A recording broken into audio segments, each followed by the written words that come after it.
Իդեալ համակարգը բացում է եվրոպական որակի եւ նրբագեղության դռները ձեր առաջ։ Հնարավորություն ընձեռելով ձեռք բերել եվրոպական արտադրողների լավագույն նմուշների նշված տեսականին մինչև 75% բացառիկ զեղչով։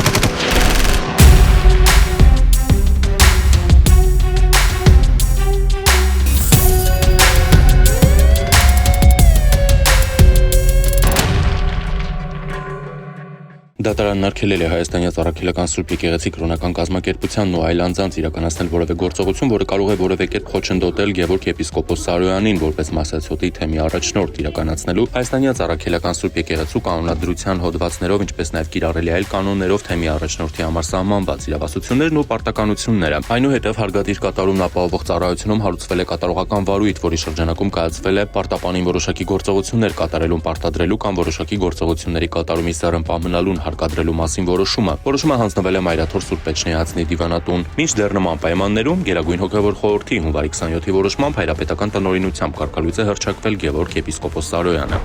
2021 թվականի հուլիսի 21-ին քաղաքացի ՋԽ-ն հաղորդում է ներկայացրել այն մասին, որ Աննա Աշոտի Պողոսյանը խաբեությամբ տիրացել է իր բնակարանին։ Պարզվել է, որ Աննա Պողոսյանը նախնական համաձայնության գալով իր մոր հետ նպատակադրվել է ՋԽ-ից կատարել հափշտակություն։ Պողոսյանի մայրը ՋԽ-ին ներկայացրել է դստեր ֆինանսական խնդիրներն առաջարկելով $25,000 գումարի դիմաց գրավադրել ՋԽ-ի սեփականության իրավունքով պատկանող Երևանի Գյուլբենկյան փողոցում գտնվող բնակարանը։ Պողոսյանի մայրը ԺԽ-ին խոստացել է վաճառել սեփականության իրավունքով իրեն պատկանող Երևանի Կոմիտաս պողոտայում գտնվող բնակարանն ու մարել ԺԽ-ի պարտքը։ Այնուհետև Աննա Պողոսյանը ԺԽ-ի հետ գնացել է նոտարական գրասենյակ, որտեղ 2014-ին կնքել է փոխհարուցության պայմանագիր գույքի գրավադրմամբ $25,000 դիմաց։ Գրավադրման արդյունքում Աննա Պողոսյանը ստացել է $25,000, իսկ հետո չի մարել նախապես խոստացված փոխհարուցության պայմանագրով ստանձնած պարտավորությունը, այդ կերպ ԺԽ-ից հափշտակելով $25,000-ին համարժեք $10,175,000 դրամ։ Հունվարի 23-ին Աննա Պողոսյանի նկատմամբ հարուցված հանրային քրեական հետապնդումը դադարեցվել է ոչ արդարացնող վաղամության ժամկետներն անցած լինելու հիմքով։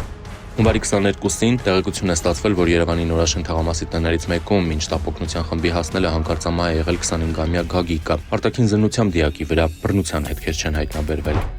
Հունվարի 23-ին Արդարադատության նախարարության պրոբացիայի ծառայությունից տեղեկություն է ստացվել, որ տնային կալանքի տակ գտնվող Երևանի բնակիչ 29-ամյա Երեմը ոտքի ժապավենը վնասել է։ Պարզվել է, որ Երեմը շղթան կտրել, դիմել է փախուստի եւ ոստիկանության Մարաշի բաժնի ծառայողների կողմից ձեռնարկում են միջոցառումներ նրան հայտնաբերելու ուղղությամբ։ Գերմանիայի իրավասու մարմինները բավարարել են Հայաստանի գլխավոր դատախազության միջնորդությունը հետախուզվող անձ ՌՊ-ին, ով մեղադրվում է հանցավոր կազմակերպությանը մասնակցելու եւ հանցավոր կազմակերպության կողմից առանձնապես խոշոր չափերով համակարգչային հափշտակություն կատարելու մեջ հանձնել Հայաստանի Հանրապետության իրավասու մարմիններին։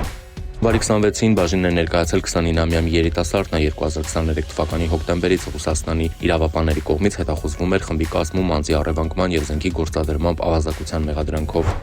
Հունվարի 27-ին Մոլդովական փողոցի հասցեներից մեկի մոտ հայտնաբերվել է 23-ամյա մի երիտասարդ։ Հունվարի 26-ից հետախուզվում էր խուլիգանության մեղադրանքով։ Հունվարի 27-ին Երևանի Խորենացու փողոցում հայտնաբերվել է 33-ամյա մի տղամարդ, որը 2025-ի հունիսի 23-ից հետախուզվում էր խարդախության մեղադրանքով։ Տեղեկություններ են ստացվել, որ Ալափարս գյուղի 53-ամյա բնակիչը պահում եւ օգտագործում է թմրանյութ։ Նա ձերբակալվել է, հայտնաբերվել է ծալովի դանակ։ 53-ամյա տղամարդու տանն էլ հայտնաբերվել է ընդհանուր 41.95 գրամ թմրամիջոցի նմանվող զանգվածով փաթեթներ, կանեփի չորացած բույսեր։ Հունվարի 26-ին Վանաձոր քրեակատարողական հիմնարկի պահպանության ապահովման բաժնի ծառայողները դատապարտյալին ուղեկցել են ատամնաբուժական կլինիկա։ Ծառայողները նկատել են, որ դատապարտյալը դրսևորում է կասկածելի վարքագիծ, ինչի արդյունքում վերջինս ենթարկվել է խուզարկության։ Դատապարտյալը ինքնակամ հանձնել է փաթեթ, որի մեջ առկա է եղել մարիխուանա տեսակի թմրամիջոցին նմանվող ընդհանուր 7.6 գրամ քաշով բուսական զանգված։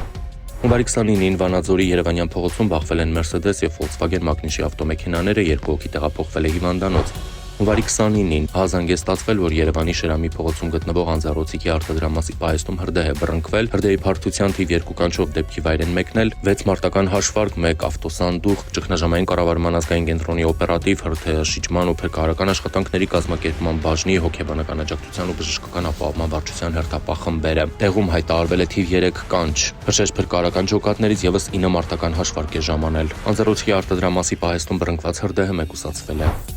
Հունվարի 14-ին ժամը 13:38-ին համայնքային ոստիկանության Վաղարշապատի բաժին ստացվեց ահազանգ գողության վերաբերյալ։ Էջմիածնի Պուշկինի փողոցում կայանված Opel մակնիշի մեքենայի սրահից գողացել էին դրամապանակ։ Մեկնած օպերատիվ խումբը պարզեց, որ մեքենայի դռները կողպված չեն եղել, իսկ դրամապանակում կար 250,000 դրամ։ Վաղարշապատի համայնքային ոստիկանների ձեռնարկած օպերատիվ հետախուզական միջոցառումներն արագ արդյունք տվին։ Ըստ տեղեկության գողությունը կատարել էին 50 եւ 43 տարեկան երկու տղամարդիկ։ Նույն օրը երեկոյան երկուսն էլ հայտնաբերվեցին Էջմիածնի Ծաղկաբուծական թաղամասում, ձերբակալվեցին, տեղափոխվեցին բաժին, որտեղ էլ խոստովանեցին արարքը։ Հետագա միջոցառումներով իրավապահները պարզեցին, որ նրանք բացի այս կատարել են եւս մեկ գողություն։ Հանգամանքները պարզվում են։